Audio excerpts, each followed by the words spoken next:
Қалың қазақ сүйіп тыңдайтын халық әндері Алматыда шырқалды. Қазақ концерт ғимаратында халық сөзі газеті мен Қазақ радиосы бірігіп халық әндері атты қайырымдылық концертін өткізді. Кешке көп балалы аналар, кембағал жандар мен қайырымдылық қорларының өкілдері қатысты. Шарада кітап, газеттер тегін таратылып, лотереялық ойындар ойнатылды. Ал үнінде ұлттық нақышпен саз үйлескен әншілер әуелете ән салды.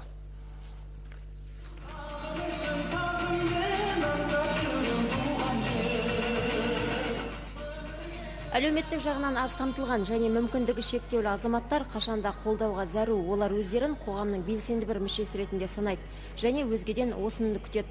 Мұндай топ өкілдеріне қамқор болу тек мемлекеттік іс емес, әр адамның азаматтық парызы. Халық сөзі газеті бұл жолда игі іс жасады. Қазақ радиосымен бірігіп қайырымдылық шарасын өткізді. Благотворительный концерт для людей.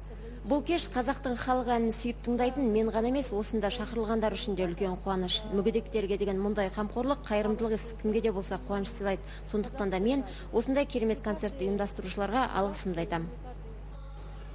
Кеште елге танымал әншілер ән салды. Халық әндерін әуелете, көңілі жарым жандарға рухани күш, қуаныш сыйлады.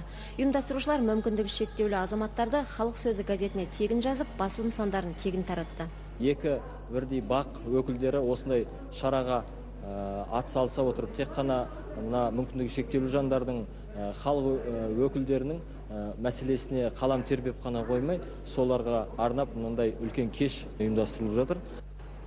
Кеш барысында халық сөзін айтсақ атты кітаптың тұсауы кесіліп, жиылған қауымға үлестірілді. Сондай-ақ бұрынырақта жарияланған халық айтқыштары байқауының қорытындысы шығарылып, лотереялық ойындар ойнатылды. Жазира Исаева, Болат Жұмабаев, Ұлттық арна.